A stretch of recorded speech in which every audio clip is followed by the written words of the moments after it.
rabbii si gaafachuu nuru musliima ta'e ortodoksii ta'e pirootestaantii ta'e gatii kee rabbiirraa hin abdu eenyumtuu jechaadha. Nama iyyuu sodaachuu yoo baatte waaqayyo sodaachuun dirqama.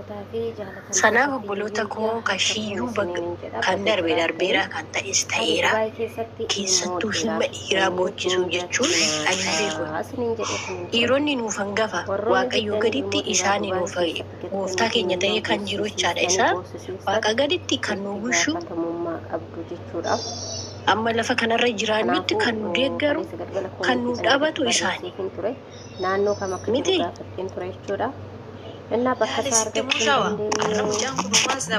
waan nyaatu waan uffatu waan jiraatu dhabeemte kan dhufe jaalallesh siif jecha erga dhufe mucaan dhaxxeen simatee erga immoo simachuu hin dandeenye gooddanyoota shimmaan erganiif erga gooddanyaa shimmoo erguun sun baatee fuudhuu hin dandeenye maaf yaa galmi coontu mucaa kanaan taphachuu barbaadde malee nama iddoo kanaa qabdi mucaa kana dhaxxee yoo fuute isa aziizantu ishee dhiisan ishii nama zimbiloo akka nama qumaara taphatu akkuma dura haasaa ooltamni coontu guddis baddeedha karaa tokko guddisan qabdu malee ilma dhiira bakka sanaa yoo xiqqaate birrii 300 oli miti kan inni kaffalee dhufe kan saasaa bahu kan isheesaa bahu kunarraa birriin kuni ciisanii miti kan dhufu hojjetameeti namni kun kan fidu waan nyaate dhabee waan dhugu dhabee miti kan dhufe akkatti inni dhufe viidiyoo isaanii jala deemee ilaalaan ture.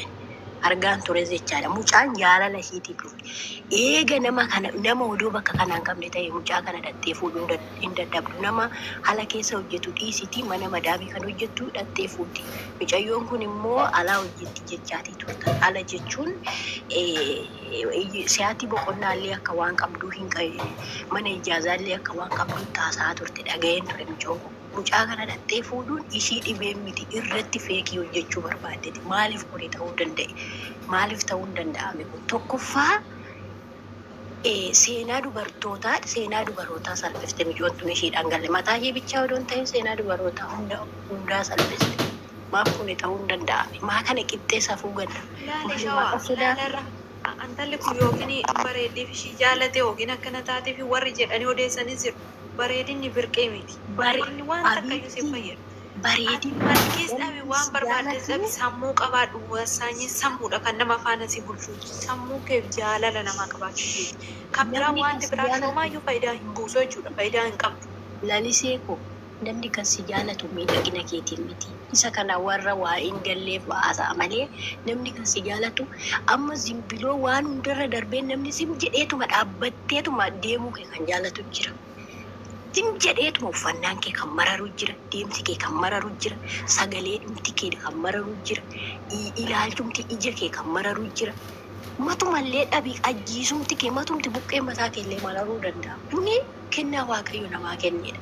Kana waaqan namaa kenne malee miidhagdee bareeddee jaalatamtu fokkifteedha jibbatamtu inni kun waaqayyoo deemu maa jaalateen jennu jaalateera jaalalli immoo dhugaa waaqayyoo tanii iddoo jaalala kanaatti mucaa kanaatti illee hin kolfullee maaf akkana ta'allee hin jennu ofuu hin ajjeesan namni dhugaa dubbachuudhaaf jechaan sanaan mucaa galgala laafii baatee laalshawaa laafii baatee mana booddanyoota ishiitiiti.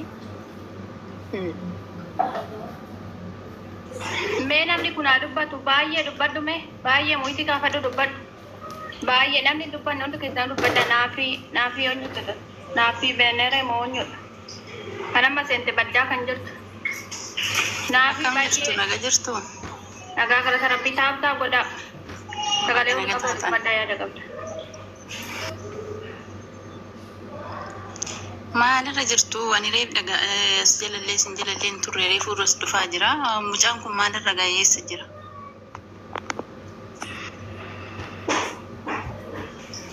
maalirra gaayesse gotu bae eessa jiraan argamee jiran ijoolleen dhaqanii fuudhan baay'ee riba tiraasii qabatee dhufe moo ijoollee muitii godhatee jira baay'ee dubbadhu taaf godha gotu bae ciisi tiraasii nama qabatee dhufe baasaan jira naafii baddaa jirtu tunoo naafii daqiiqa lama naa qabe nan dubbadha ishee ijoolleen abba jira. Ayya fagaa sin godhaa fanasumaan taaf godhaa haasaa bakka.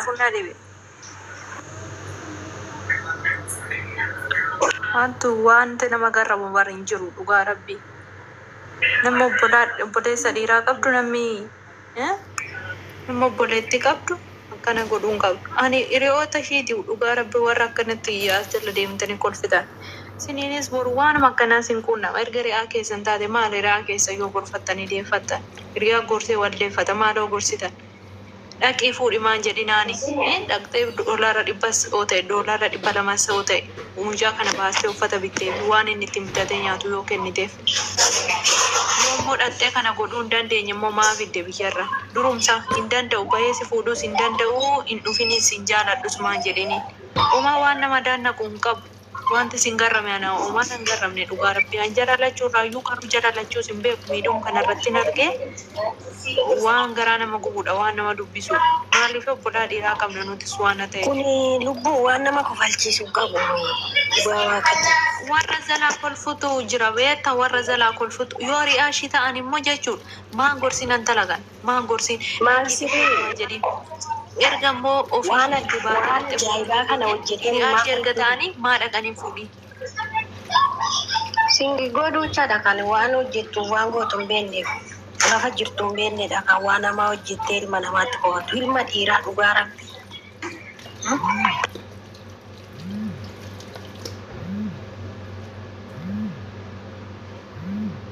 Rabbiin kee ilmaa dhaqaa balleessu dhuguma Asti gara kutii itti muu qabdi malee biyyarraa baastee akkas fudhuu qabdi dhugaa rabbi. Mucaanis of dagateera baay'ee ishii akkatti jalaa dhokate hin beeku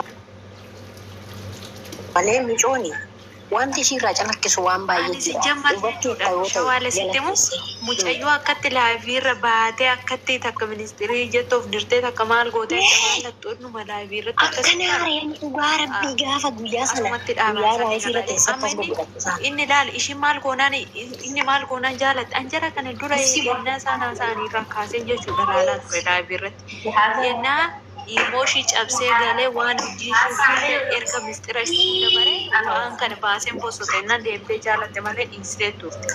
Dhiistee baaseen bosota innaan ishiin deemtee jaalatte malee. Mistirri ishee hundi isa harka jira jechuudha ammayyuu taanaan. isa iyyuu bukkee maa keessuu dhugaa argaa ishii akka nama jibbisiiftu. Tobaadhaan dhuguma jettu si gaafachuu jira malee anis isas beekeetii miti. Maal jechuudha maa kana darbeeti. Akkuma isinitti gaafii ta'e kana gaafii natti ta'ee jira. Masumarratti argee malee anis hin beeku. Baay'ee yaada. Mucaan silaayyuu argamee jira kinoona dhaqqaba akka tokko birrii kootitti nafne yookaan ishiitti nafne biyyaan hin beekne dhuftee nagattee jechaa jira. Maal si himna qoy waan si himnu qabna. Inni amaarra akkasumatti hin dubbattanii reemaa inni iyyuu biyya ormaa jira nuni biyya Dhageesse miti biyyoo isaa kinoo kan boo'ee gallakkise dhageesse miti maal nu gaafattaree lubbu. haaraan tana seenee dhugaa rabbi seenuu fi isa kurfaallee isaa argee jennaan isinis waan isaa hasaartanii jala seenee Viidiyoo isaa kanan argine kan inni boo'u kan. haaraan tasuma seenee iyyuu aga seenee sinuma jala seenee abeebtii.